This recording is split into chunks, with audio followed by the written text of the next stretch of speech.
I'm gonna use like the right hand man. Yeah. What up, y'all? We here. Sounds on. What's up? What's up? We on. Guess what? We on Twitch. We on TikTok, Facebook, Instagram, and YouTube right now. And I'm out here looking rough. Just got off work. Y'all know who this is. Hold on. I gotta do this. What's up, YouTube fam? It's your boy Molly the Father. You know who it is. With my nigga Chronic the MC. Hey. Yes, sir. Got my nigga right hand man up in the house. Yo, right hand man, get over here and say what up. What up, nigga? Switch it to the. Here we go. Boom. Let me tune into this so we see what we look like. Let me tune into this so we see what we look like. Straight shit. Okay, so it's working. We live. So I just be on here playing games or showing them. I'm gonna show you my setup. These are my different play. So whenever I'm playing the game, it'll show up right here. Front is just when I want to talk to the people, show them what I'm doing. Browsing, I'm gonna show you what that do when I hit something over here. Boom. Go back over here. Then I can go right here and basically just pick anything I want to see. I can look at it. Where is that? Here we go. Boom. So then I can go to boom, and it can show what I'm over here looking at. So if you want to look at some YouTube or something like that, I'm gonna play one of my music videos.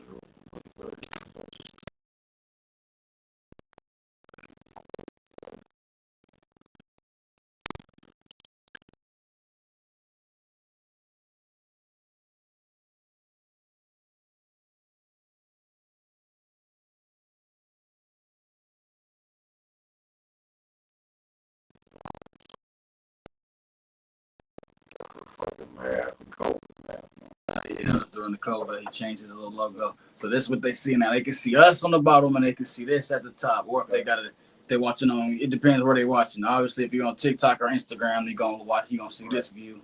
If you're on YouTube, Facebook, or something, I got this view. Well, they can hear us now too. Yeah, they can hear us. They can hear. We're streaming live right now. Yeah, and they can hear the music video. The reason we can't hear it is because I'm under the headphones right now. So so my dude, one of my dude, Jay, another Jay, he was telling me about streaming and shit like that. Okay. He was basically saying like, you can make money from streams. I don't know a damn thing about streaming. Everything I've done on my platform on YouTube or TikTok, anything has been strictly done off my cheap ass SE iPhone. This phone right here, this little red phone. Look, I ain't even got the case on it anymore. So, you know what I'm saying? I'm still a beginner in this, so this is why I'm building my team. You know what I mean?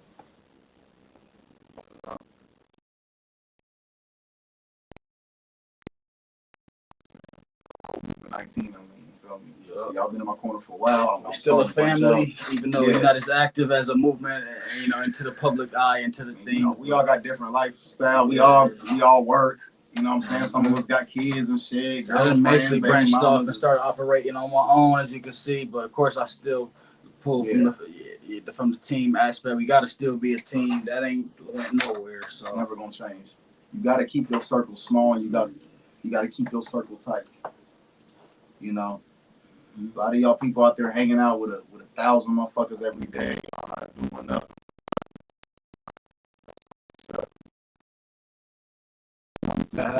I get right in Molly mode, Molly the Father mode. Y'all know who it is, man. I know what it do. We here with Molly the Father. Make sure y'all check out my boy on YouTube, Molly the Father. I'm gonna throw it up there in the edit and all that. But right now we live. Let me see what everybody talk about.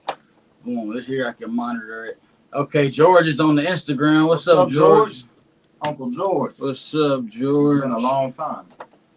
We see you, George. I'm gonna check on my TikTok people. I got a couple people over here tuning in. Alicia, Juan, Red, a lot of people. Send some gifts, send some love. Is that little bro Darrell? Yeah. Oh no, that's a different Darrell. Okay. But then we go to Facebook. Let's see who tuning in. Let me see here. Oh, it's that. Okay, cool. Yeah, who else we missing out on Twitch? I gotta see the Twitch. See, you gotta show me all that. So I basically need a laptop to do all that, to get on Twitch. It's a lot to it. I'm still mastering it, but yeah, brother Jay, he gave me a laptop recently, and I got Wi-Fi. I'm using his Wi-Fi, because he moved like next door and stuff now. So I mean, he a couple buildings down, but I was fat as shit. There he is, y'all. God, I was fat as hell. Molly the fat Yes, father. sir. Look at that belly. I look like I was pregnant. Yeah. God damn. But nah. But hold Yeah, I'm on. body shaming myself, okay? Because that's what we do. That's what real men Yes, do. sir. Criticize ourselves till we get Make sure better. y'all share the stream. We already got 600 likes, a new follower, and all that good stuff. What's up, Christy? Christy May over here on Twitch. We kind of quiet right now, but Sir. y'all there. I gotta Here in a check minute, YouTube we're about to real go over quick. some of the music that we made. We're about to come up with a few ideas for some videos. So we're about to whip up some fried green tomatoes. Oh yeah, we getting ready to do some video. I'm gonna put it on TikTok, Instagram. We're gonna do a fried green tomato video for y'all niggas, man. Yeah. Me and one of my homeboys, Shamar, we was in my cousin Thomas Troutman's video together. That's how we met and stuff like that. We've been chopping it up for a couple years. He want to do the full podcast thing now. We want to really discuss and just do a full overview of the whole Kendrick versus Drake thing. I You know what I'm gotta be saying? there then. So you know what I'm saying? I wanna be a part of that. Yeah, yeah, definitely. We're gonna definitely have your input. You know, so I'm thinking me and him should do like a little test run or something. But before we do that, I feel like me and you right now we can just kind of. So like just like your whole take. I want to know like why the fuck did people think that Drake was gonna beat Kendrick in an actual rap battle? See what? Yeah. But go ahead. Go ahead. No, because I think people thought it was like a popularity contest. They didn't. I think people forgot what hip hop was. It's been so long since we had people like, Kendrick and J. Cole. They pretty much the most forefront representatives of like lyrical hip hop in the mainstream. Don't forget Eminem. Eminem, he's making his The comeback GOAT. now. The Joyner greatest Lucas. rapper of all time now. But I mean, like you said, he's been like faces of like hip hop. So-called the big three, and Kendrick ain't really dropped the album in 5 years. People slept on his last album because they wasn't ready for the growth and the maturity and the themes that was a part of that album. And I feel like they just underestimated him a lot. They felt like, oh, he's gonna come. They felt like it was a contest of who's gonna have the biggest summer smash, and they didn't think he could do it. They thought, okay, he can come with the lyrics, but the song not gonna be hot. But they forgot about Humble. Listen, a popular pop rapper like Drake could never. Listen to me, y'all. This is an MC myself. These are two niggas who got bars too. And if any niggas want to challenge us on that, we ready too. We ready, man. Go check out our song "Shoot You," bro. Yes. A lot of these niggas out here, especially the younger generation, and I'm very disappointed in people my age because they should fucking know better. Like a lot of you dudes is not hip hop. Y'all did not grow up listening to Tupac and Biggie. Y'all did not grow up listening to Wu-Tang and Bone Thugs. Y'all did not. Because if y'all did, there is no way in hell that y'all would put Drake up on a pedestal. And see, they say that people hate Drake more than we like Kendrick. They say that, like, oh, it's just all the Drake haters. There may be some truth to that, but the fact is Kendrick Lamar is just a more creative, meaningful artist. Drake makes catchy songs, but his lyrical content and the stuff that he raps about is, like, meaningless. He raps about partying, girls, and sexy red and shit like that. Girls that look like they stink. That's what he represents. I'm just saying, that's what Drake represents. Because people are tired of it. We live in a world now, man, you got people struggling to pay bills, but all that fantasy party rap is getting out of style now. Because, like, he hasn't grown with us. I was the biggest fan of Drake when he came out, and I love how he was complimenting the Young Money movement and what Wayne was doing, and I felt like it was a breath of fresh air to have a R&B rapper that wasn't really tied to the gangster persona, and I was all for it. But as we can see the progression, he went continually more on a pop side, and not only that, as we see his real life, we realize that this Drake persona is something that he's running with as an actor named Aubrey Drake Graham, that just knows how to play into the role good enough to make that profit. He's an actor. He's and a great that actor. don't take away from the skill, but it do take away from the authenticity of the image, and what you portray is not who you really are. Exactly. You're not tough. You're not that. You don't even write those bars, nigga. You just know your brand. So he tries to stay on brand with the crybaby female shit and the little whatever. But I respect it, but it's nothing compared to hating. He's a good artist. Even if he's got a team of ghostwriters, it's like that Family Matters, that was his best work. Family Matters is Drake's best work ever. Even if he had ghostwriters, that was a great team effort. I'm just saying, if hypothetically, either way, y'all, Drake, like him and his team, if it was a team of ghostwriters, that was still great. Like the Family Matters was great. But the way Kendrick dropped Meet the Grams just like that, and the shit that he said in there, we're gonna say some of that for the podcast. I want to dispel some of the stuff that people saying when they say, oh, Kendrick came with a bunch of lies and Meet the Grams and he didn't win the beef. nigga, even if you take away the stuff about the daughter and that whole verse, the song is still killing him because he's assassinating his character, speaking to his parents, speaking to his son. You still can't take away what he said to his son, his mama, his daddy, and him, even if the daughter stuff is not there. So it's menacing. He said, "Fuck a rap battle. This is a long life battle with yourself." Dun dun dun dun dun. That shit give me nightmare. That's what I'm saying. That's real hip hop. That's real hip hop. I bet you, like, if he would have performed it at the Pop Out, woo-wee! In an alternate universe, Kendrick didn't do all this thing. He just went to the Pop Out and did that one song and then left. And everybody's exactly. Like I said, just to close this up, y'all. We're gonna go ahead and get on a different topic, but just to close this up for now, y'all. Despite all the little allegations and all the little pedo shit, just despite all that, I'm gonna say Drake overall, he's an okay, decent artist. But most of you Drake fans, only y'all like whatever's trendy. If a fucking polar bear from Alaska was rapping and it was #1 on the chart, that would be all y'all's favorite rapper. You see what I'm saying? There's people that actually listen to hip hop and appreciate what it is, and then there's people who like whoever's popular. Most of Drake fans like whatever's popular. And it's the same shit that y'all say about Eminem, but time has proven that Drake is the real culture. Drake has to keep music dropping to stay relevant, and he has to stay clinging to the newest, hottest artist or the hottest trending sound to stay relevant, because we're not checking for that old shit because it doesn't have no lasting. I mean, yeah, some of the stuff has nostalgia and some of the stuff is good. It's okay, but it's not good enough to go away for 5 years. And it's not good enough to, like, man, it's a difference between art that's impactful and lasting and that you could always go back to, and it's going to be some substance there rather than just having a hit that's the catchiest sound or the trendiest stuff. It's just microwave music, man. Exactly. Just like fast food. I mean, think about it. McDonald's sells the most hamburgers. Does McDonald's make the best hamburgers, though? Fast food. It's easy to get, cheap, and it's bad for you. And it's addictive. Quantity. You want McDonald's every day, even though you know it's bad for you. It's making you fat. Drake, he's like the president over at OVO. The president in America is basically the mask, the puppet, the face. It's so many people behind him that's pushing agendas and policies, and I compare that to the writers and everybody behind him and the staff. They know how to keep him on brand and keep him managed and give him some good bars and all that. And what the end product is a great product. Like, Drake is a great band. He's known for having a great product for his audience. But it's not the same as an artist that actually put his own skill set and mind and his pen to work. And that's just like, that's hip hop versus the other bullshit. So in a battle of hip hop, of course you can't stand the test of time, and you can't. It wasn't an equal matchup. I almost feel like it's bullying, at this point. But Drake asked for this, so you get what you asked for. And plus, if everybody want to say Drake's #1, then Kendrick had to prove with ease, like, okay, let me set the record straight for all the ones saying, yeah, Kendrick can never stand up to Drake. Drake's the king of hip hop.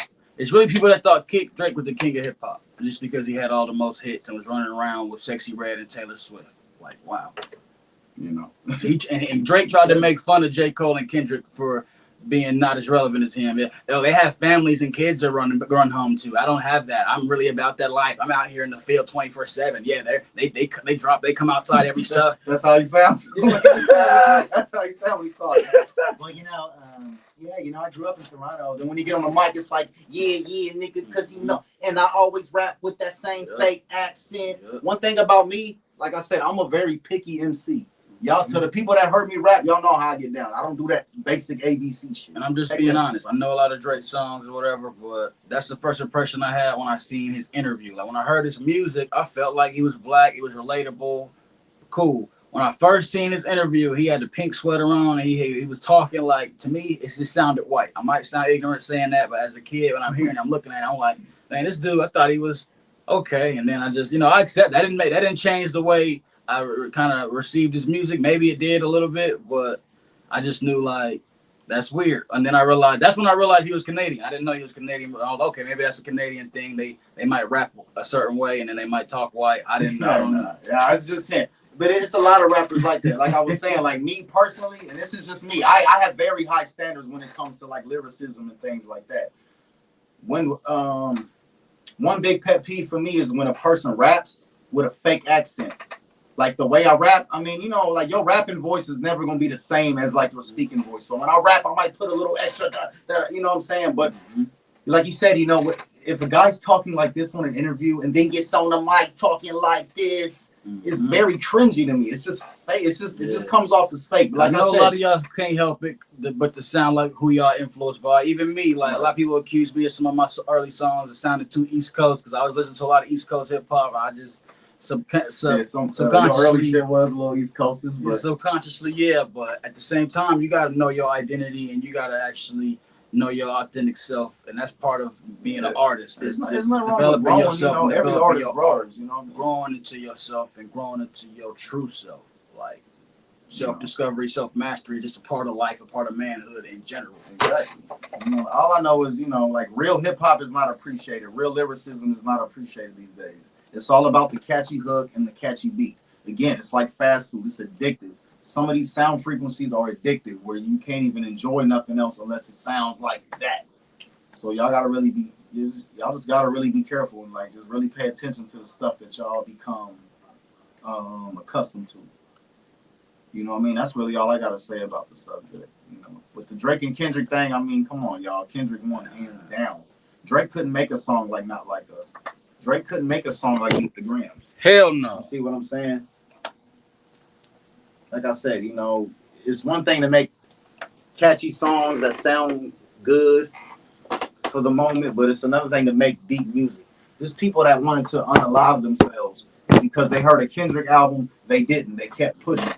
I don't know anybody that's like, man, I was suicidal, but then I put on this Drake, and it really made me really want to be the best. And like, you know what I'm saying? It's just, you know what I'm saying? That's just what it is. And that's not me hating. That's just me speaking facts. Anybody wants to debate or challenge me on those statements, feel free. Hey, and that's just real. I speak facts. And make, like you said, we're going to get into it more in depth in the future podcast. But we definitely will. We're going to break it down from the beginning. We're going from first person shooter to heart part six. We might even go way before that because I was one of the first people that was running around 10 years ago telling people about the tension between. I was so close to it because they were two of my favorite rappers. So when I realized the relationship was strained, I was accused of looking too deep into it, or I was accused of all type of crazy shit. But to be validated in this way, like 10 years later, y'all would never understand the feeling. It's crazy. Even one of my friends called me and was like, bro, you said something about that song. I told people that when Damn dropped, that was him saying, okay, I got the conscious stuff out the way. Now let me address some of the bullshit. Because if we all know, it's a lot of people that got mad at Kendrick's rise to fame and tried to throw shots. Jay Electronica, Big Sean, and Drake. And I feel like that Damn album was a response to all of those guys. And it just was so subliminally done that it was just like, okay, if you don't know, you know. If you didn't know. But it was kind of obvious, too, at the same time. The Heart Part 5, when he was, your favorite rapper, they knew he was talking about somebody. And everybody said Big Sean, which was, yeah, he did address Big Sean. But them other songs, Element, and them other songs, DNA, was now revealed to be aimed at Drake. Okay. See, I'm not even hip. Like I know the song DNA, but damn, I ain't never. Even the Black Panther soundtrack, the one with SZA, All the Stars, when he was like, I don't want nothing to do with you. I don't even want your congratulations. You think you important, motherfucker? I don't even like you. He was really talking about Drake. Talking about Drake in that song too. Him and Drake, because him and Drake started out as friends, industry friends, but he didn't really like the way that Drake wasn't genuine with. Drake does this to everybody. He tries to make it seem like he gives you a leg up, or he tries to big bro you, so to speak. He put you on, but really no. He just spotted that you was getting a bunch of buzz, and he wanted to show up in the spotlight with that image of, oh yeah, you can get. But Kendrick would have made it here without Drake or whatever the case is. But that Poetic Justice was hard. Drake did bring him on tour, and Drake did hop on this album, Good Kid, Mad City. So a lot of people feel like Drake put him on. But he was signed by Dre, and he was like the #1 buzzing rapper in the underground before. And matter of fact, I wasn't at the damn tour, so that's not the reason why I'm a Kendrick fan. I'm one of the biggest Kendrick fans, and a lot of us, most of Kendrick fans, we wasn't at that damn tour, so that's not how he got put on by Kendrick for one. Even though he did put Kendrick on Take Care, one of his albums, I didn't even know that was Kendrick when I heard that album, and I didn't even like that song. That's what it is, man. Like I said, this is we're not coming from a place of hate. We just stating the facts. So like a lot of Drake fans think, oh, y'all just hate Drake and y'all could. It's bigger than that, bro. Not Like Us was a banger. That song goes harder than any song Drake has ever made in his fucking life. Again, now that may be an opinion, but I don't see Drake making nothing like that. There's a certain this when you talk about having soul and and being part of the culture. Now, like Kendrick said, I like Drake with the melodies. I do. I actually do like Drake with the melodies. I don't like Drake when he acts. When he's acting tough, it's less believable. It's cool. Sometimes it's all right, but not for real. It's kind of cringy, but you still got some good melodies. And shit. Right. You know, it is what it is. And then, now, we heard the little girl, a 14-year-old, Millie Bobby Brown, say out of herself that she was texting Drake and he would text her saying, I miss you, and giving her advice on relationships. Mm-hmm. Now, we can say, okay, even if Drake didn't do anything wrong or there was no, what's it called? Other motives. Yeah, or, any type of other dealings. It's the fact that Drake did that. Any grown man with kids, are you okay with your 14-year-old daughter talking to a 30-some-year-old superstar? No.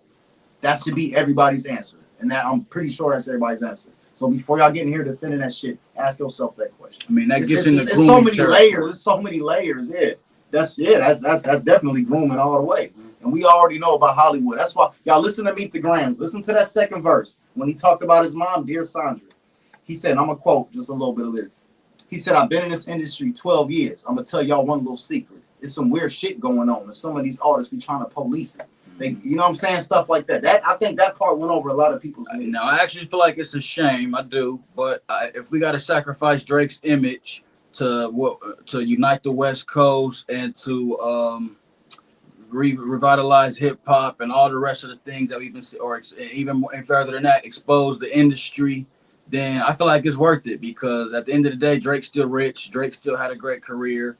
And now we get to see Kendrick win. We get to see him expose some of the things that's in the industry, and we get a perspective. We get the real shit. We deserve the real shit too. Definitely. Most definitely. We get the fake shit all day and night. We get to run around with minstrelsy, Sexy Red, and all the stuff that's going around making us look like shit. Yeah, and celebrating our generation. And that's my point. Like, look at the shit that, my bad to cut you off, but like look at the shit that Drake pushes. He endorses Sexy Red, Ice Spice. Like that's his world. That's his audience. Yeah, sometimes people feel like we need both to be represented, which is an argument in itself. But if you had to choose, I can't rock with somebody that Drake had the power to elevate any artist that he wanted to elevate, and we see him constantly choose the 21 Savage and the Sexy Reds over the, you know what I'm saying? I'm not gonna name nobody, but it's the over the conscious rappers and the over the conscious community. I get it. Yeah. Now, like I will. Which he has the right to do that, right. And if he feels like that's what he like, but it's just telling. It's telling of who he is. Yeah. And that's, and I will say, I will add on to what you said though. Like, I will say this now, coming from like an era of like Tupac and NWA, and I'm one of the biggest stans in the world. Eminem's my favorite rapper. We look at his early career. Censorship has been a big part of hip hop. We've always fought for the right to say what we want and act the way we want. So it'll be hypocritical for me as a hip hop fan to say, well, girls shouldn't shake their ass and talk about sex, because that's also freedom of speech, and that's also a part of hip hop to be able to. They're gonna point straight at Uncle Luke, and they're gonna point straight at that shit. Yep, so. Right. Yep. And all that. So I get that. Yes. We can't be hypocritical. We can't pick and choose what to censor and what we shouldn't, because that's what the global elites are doing right now. But however, when we get a certain level, we get a certain age, hip hop has evolved. I feel like it's time to kind of dead away with some of that old shit, things that's corrupting us, because we are getting more politically conscious, like with the Black Lives Matter movement and the George Floyd and things like that, which, I have my opinions about that, but just to stay on topic, these are things that are supposed to kind of elevate the minds of Black people, especially Black people, because hip hop's for everybody now, but especially as Black culture, we got to change our image.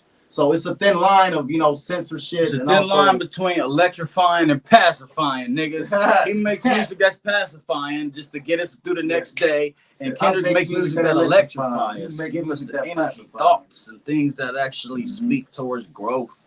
And that's important for the kids, for the future, for everything, rather than just making a bop with some jokes in it and stuff. And I don't even want to keep shitting on Drake, because he's doing a good job what he's doing, but I just want to let great, but know. And I'm gonna just say this the only thing. It's the last thing I'm gonna say. I promise. I know we didn't say that 100 times, but listen, this is the last thing that I'm gonna say about it. We're gonna switch the topic after this. I'm done. So like the last thing I'm gonna say, this is just take Drake and Kendrick out the equation. In a rap battle, you put out a record, your opponent puts out a record.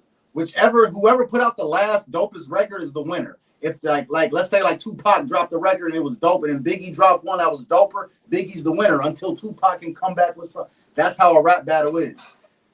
He came out with Not Like Us. Drake hit him back with the Heart Part 6. That was a miss. If Heart Part 6 went harder than Not Like Us, Drake would have been in the league right now.